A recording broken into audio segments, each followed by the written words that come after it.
The Storyteller. You know how we do. We always bring great narratives, great engagement. And today I'm so excited.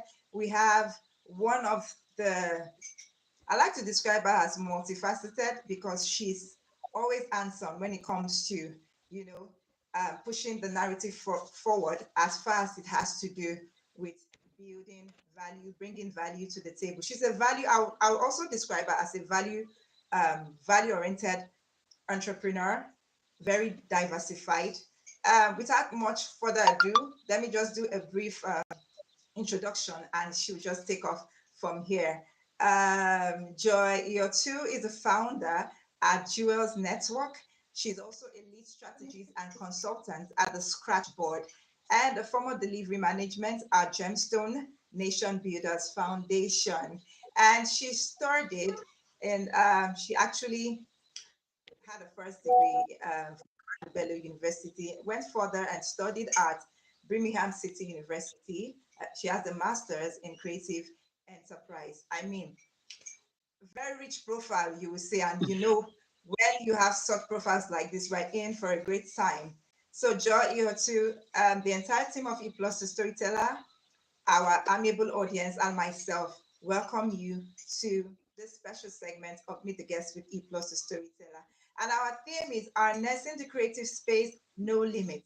I just feel like you are in that position where you can really, really do justice to this theme. Because a whole lot is happening, Yeah. like a whole lot is happening within the creative space. Like no one ever saw this coming, but you can see that, you know, the emergence of creativity has Mm-hmm. always been there, but now it's translating into Mm-hmm. so many areas and it has gone to the next level.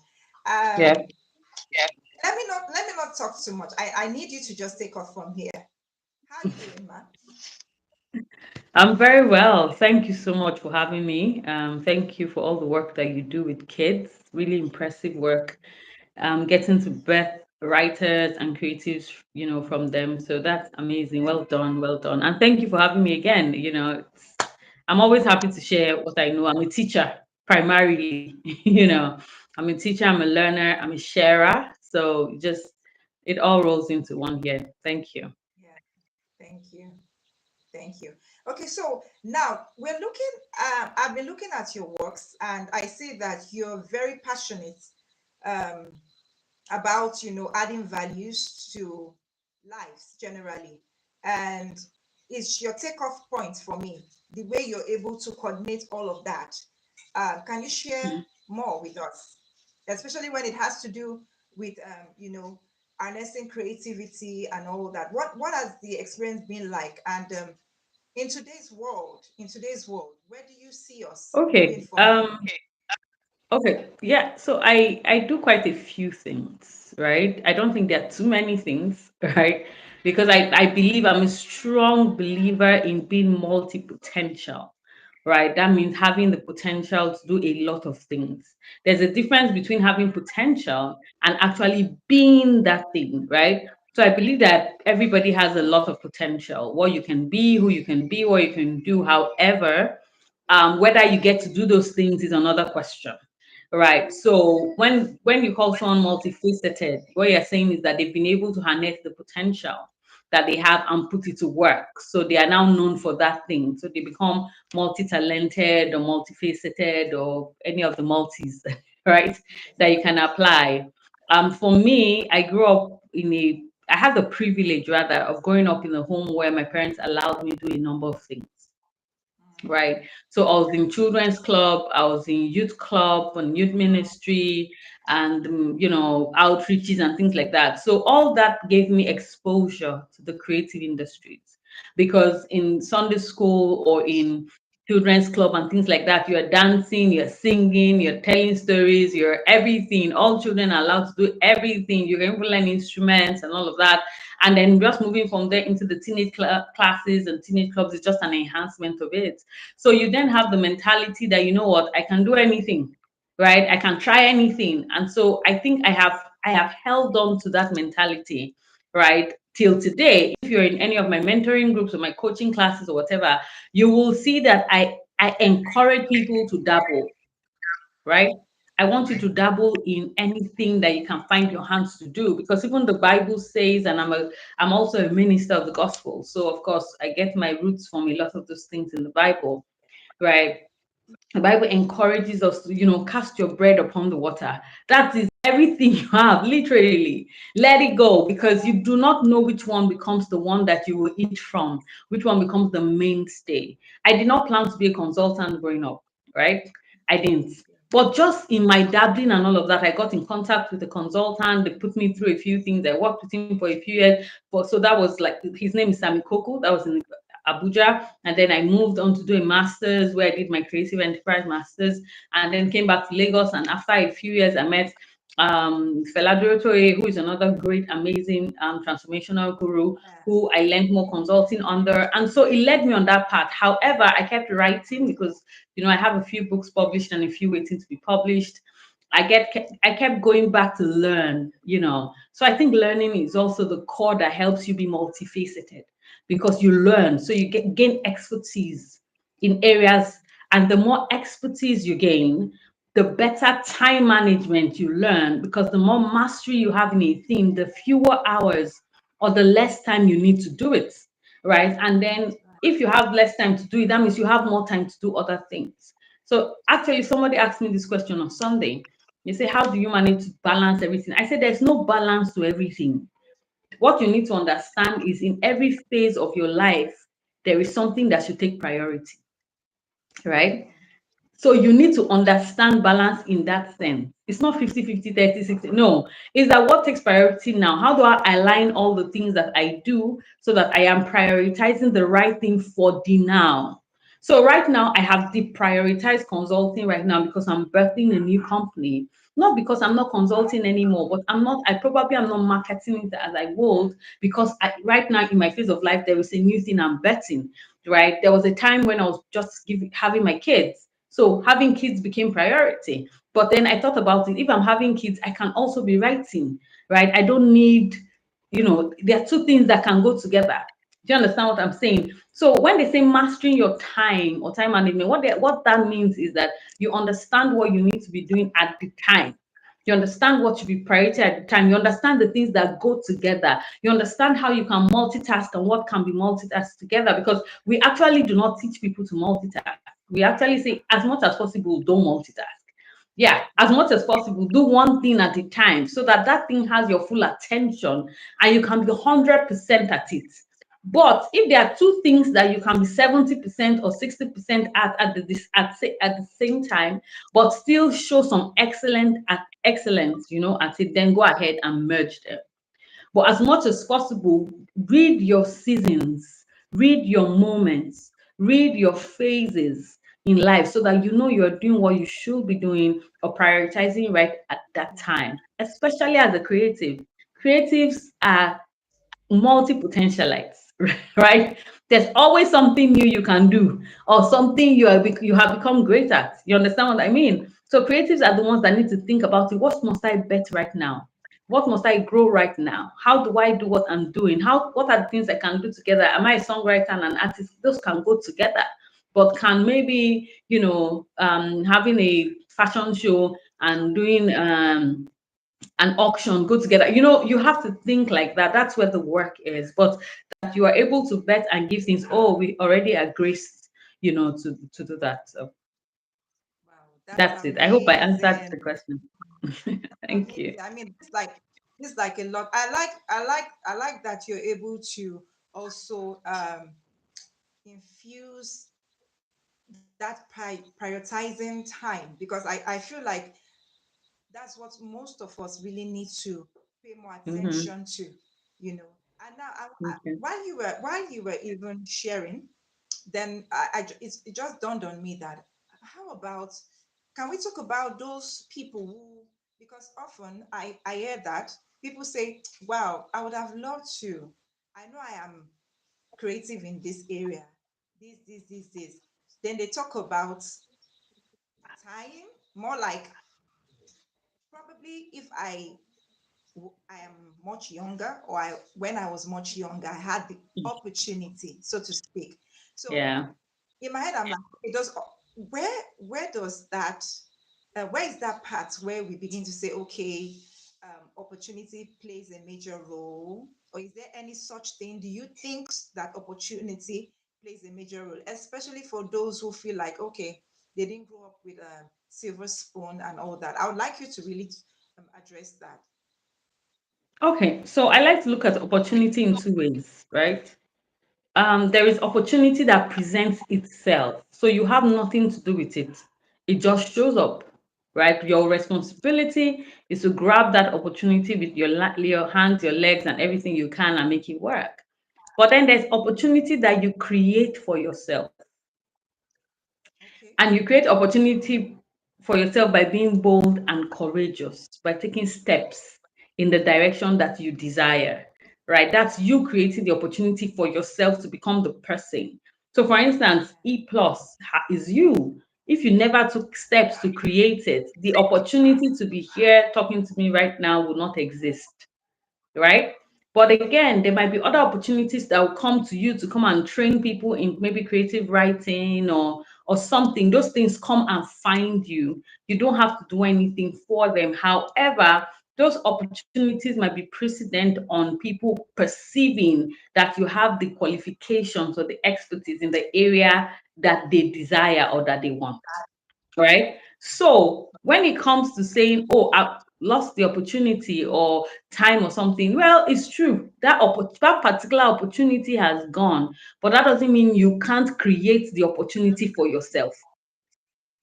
Age is just a number. We know that age is just a number from precedents, from people that have lived before us. The KFC guy, the so many people, even now presidents of countries are in their 30s. Age is really just a number. Whatever you dream to do, you can still do whenever it is that you can do it as far as you are still breathing, right? There is hope for anybody as far as you still have life. You can do whatever it is you can do. One of the things that stops people from doing things and stepping out to be all that they can be, apart from opportunity that somebody else could have created for them, right, is courage. Just take a step. Just be courageous about it. What's the worst that can happen? You will fail. Well, if you fail, you learn from it what not to do, and then you try again, because that's all failure does. Failure just teaches us what not to do, right? Yeah. Or what to do Yeah. better. So failing is really not failing. It's not shame. It's not ending. Failing is a part of the process into becoming all that you can become, no matter how old you are. In fact, sometimes the older the better, because when you're older, naturally with maturity, you have wisdom that a younger person who lacks wisdom and life experience and exposure and enlightenment will not be able to deploy into what you're doing. Do you understand what I'm saying? So the older you are, presented with a wider opportunity, okay, I have this network, I have connection, I know this person, I know, you've learned. So it's not a disadvantage, it's an advantage. It's perception now here that we need to work on. Your perception is what the problem is. Creatives have ample opportunity to continue to create, to continue to evolve, to continue to put things out there. A singer can always write a new song. A painter can always paint a new picture. Do you understand? An artist, an actor, creatives have it better than anybody else because they can always create something, they can always bet something, they can always innovate, they can always improve on something. So even if it already exists, do you understand? You can improve on it. So there's nothing like lost opportunity or no, no. Right? If the opportunity pass, create one for yourself. That's what I would say. Wow, wow.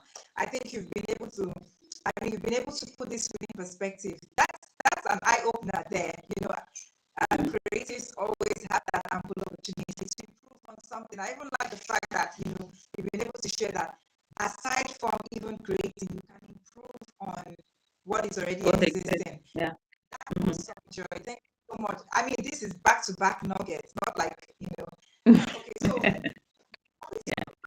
can we talk about your initiative? Can we talk about your initiative? Can we talk about everything you do? Yeah. Jewels Network. Just tell us about Jewels Network, please. Okay, so Jewels Network was born out of a place of desperation, right? I was young, pretty young, when it started. I was very concerned that at the age I was, I think I was, I don't know, 2017. I don't know. I was pretty young, sha. Anyway, but I was in my maybe 20s or early 20s or something. But I was concerned that a lot of the people I had to engage in business and things were men. Right. So I began to pray about it and I began to really think and set my heart. I'm like, why? And then I did some research with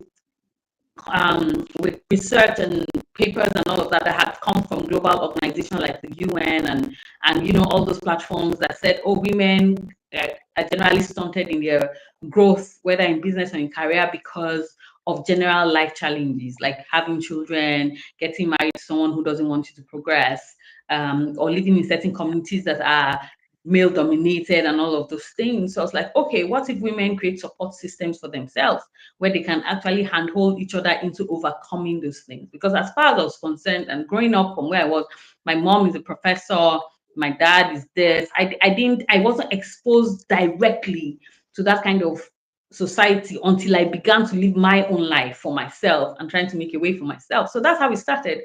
I called a few of my friends together. I think just two of them on the first day. I think this was 2010, and I told them what's really worrying me and all of that. And we said, okay, and just in the place of prayer and meditation, right?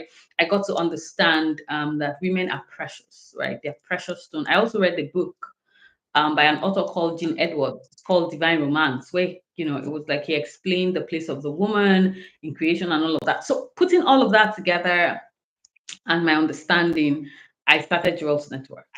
Because women are precious jewels that cannot be cast to swine, that cannot be relegated to the background. Women can do this, that's where this came from. And so Jewels Network has two faces, it's double faceted, right?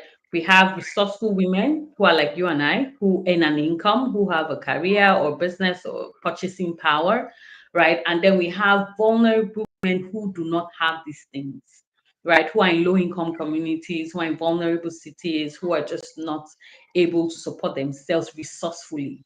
So the goal of Jewels Network is to keep enhancing the lives of resourceful women so that as they increase in their resourcefulness, they can pay it back or pay it forward rather to women in vulnerable communities with partners, of course, right? So our predominant SDG goal will be partnership for goals, because we want to partner with other people and other women to ensure that we can support women in vulnerable communities or vulnerable women so that they can see that they can create opportunities for themselves as well, right?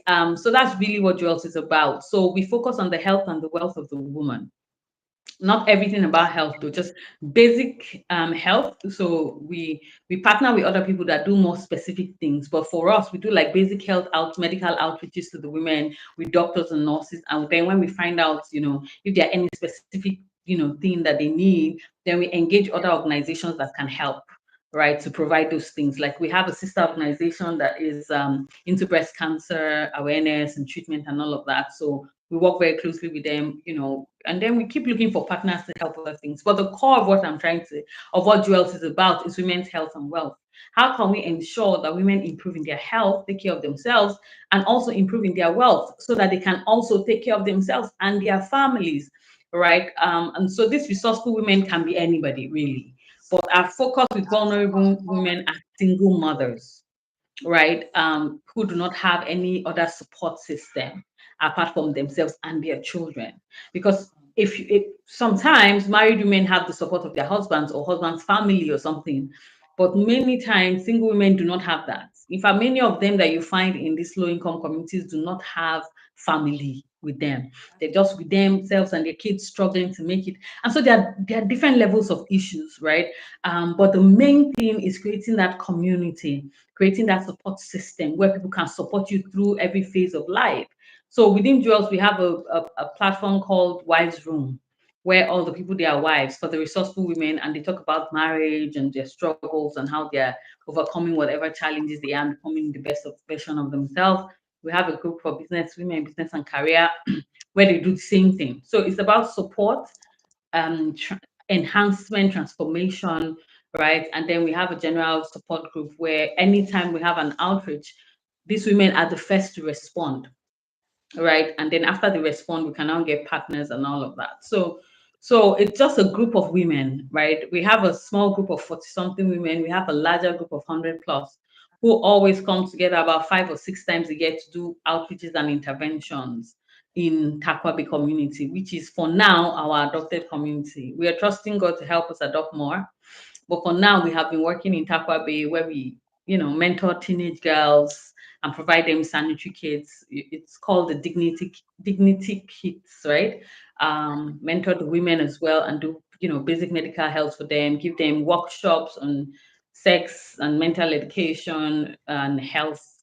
What else? We give them things. So people like you and anybody can reach out to us and say, hey, I want to support your work with single mothers or with teenage girls. We say, oh, these are the things we do. And then they give us money to execute. So the last outreach we did, we were able to give 86 women packs of food because somebody, a friend of mine, her husband was brought up by a single mother, right? So he's very, intentional, right, about that. And he gave us some money to be able to package food. So that covered our whole outreach. Able to package very good quantity of food, many items, and take it to Sako. We have a conversation with them about financial wellness and financial health.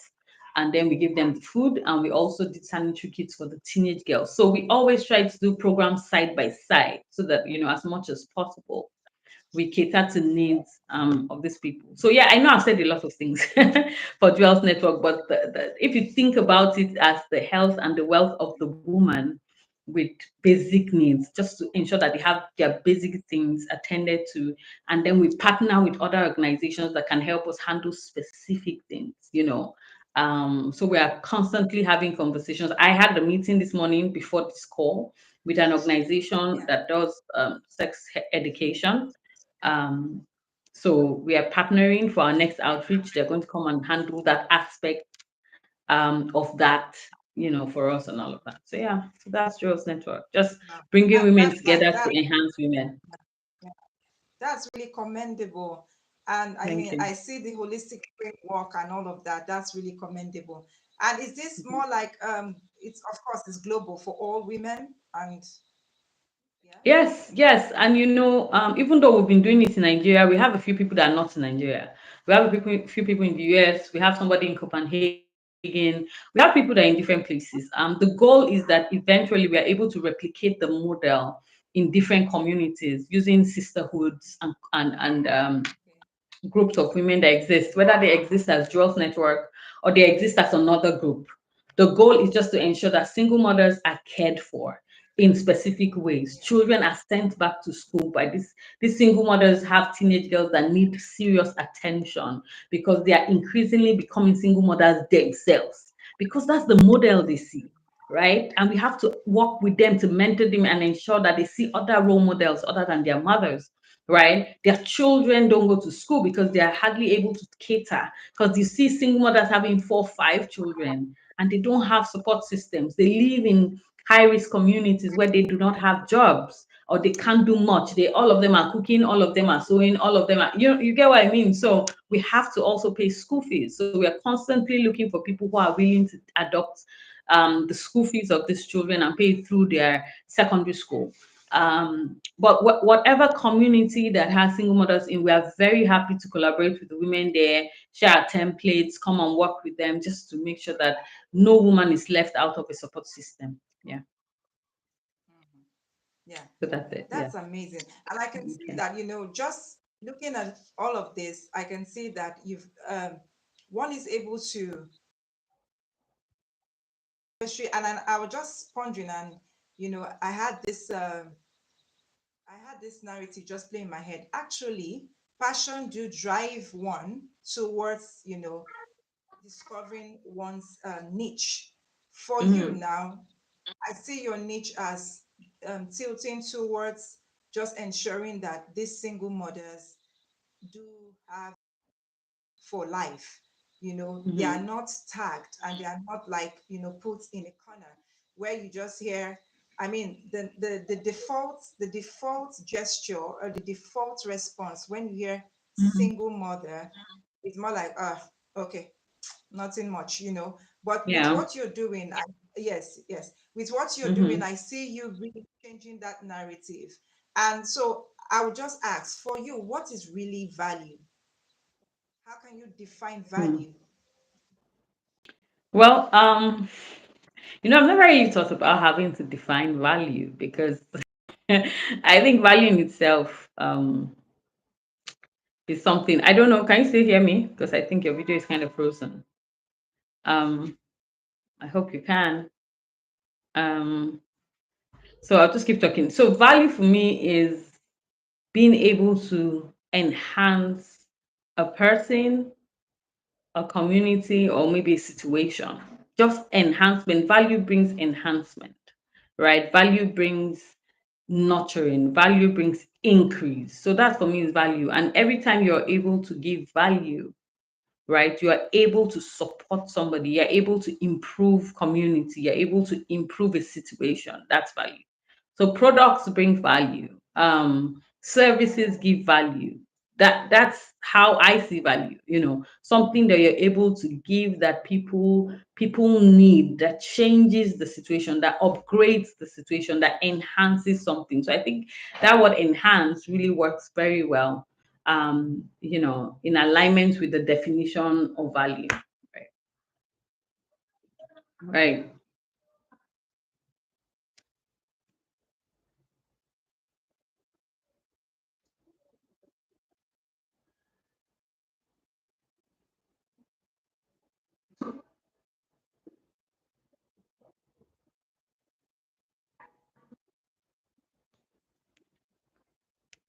So I think we just wait for her to come back. I know there are people online. I think something happened to our network. So please just wait, so that we have her come back and then we can continue. Yeah, she's gone off now. Oh, you're back. Yes, so sorry, so sorry. There was a glitch. Okay, so value. Yeah. I actually had answered that when you were off. Can you hear me?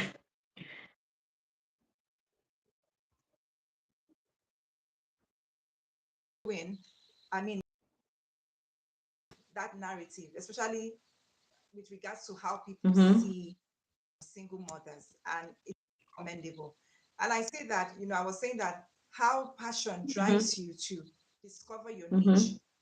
I mean, this is a lot of this is it speaks volumes of adding value to the table as well. So I'm kind of seeking your thoughts about your own perspective about value. What would you define as value? Mm. Okay. All right. So I think that, sorry, just I think that value can be seen in different ways. And I've explained that, I've answered that, but I'll just do it again because you were offline at the time.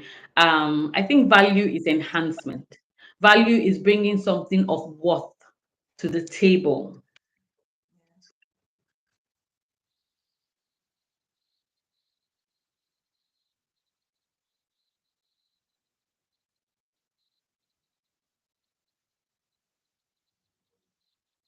I think it says that's the point.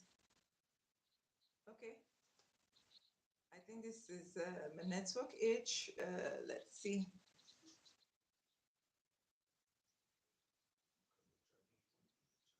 I think it's a network age. Let's see. At a point, I don't even know if it's charging or not. It's 11, 1%. Maybe it's one. I don't know if you can hear me. Maybe you can hear me. Okay, so I guess we can just go on. We can go on. At this point, um, our guest Joy Iota has done so much. She has said so much. She has really given us lots of valuable nuggets, and I want to believe that our viewers are really getting quality for their time. And she has been able to tell us about her projects, her initiative.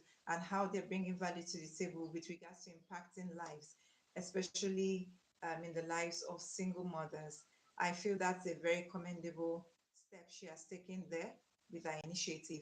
And of course, talking about, you know, not, you know, allowing yourself to be hindered by any limits, because there is no limit. From all she has said, there's no limit. You can either create your opportunity or leverage the opportunities just right before you. I think at this point, I feel she can still join us. Yeah, I feel she can still join us. Um, However, at this point, I feel we've really had, um, you know, value, quality time. We've had value for our time with this particular, um, on this particular segment. Joy Iota, if you can hear us, uh, we are saying thank you so much. Um, Regardless of the each here and there, we've been able to really get one or two lessons that we can run with. You know, the nuggets are really hands-on. They come in handy, and I feel like this is a good place for us to also say goodbye until we come your way again next time. Remember, you can always be inspired. Inspiration is the bedrock of creativity. You can always explore yours. And until we come your way again, just be inspired, keep winning, and remember that the sky is big enough for every one of us to fly. Bye for now. Baby.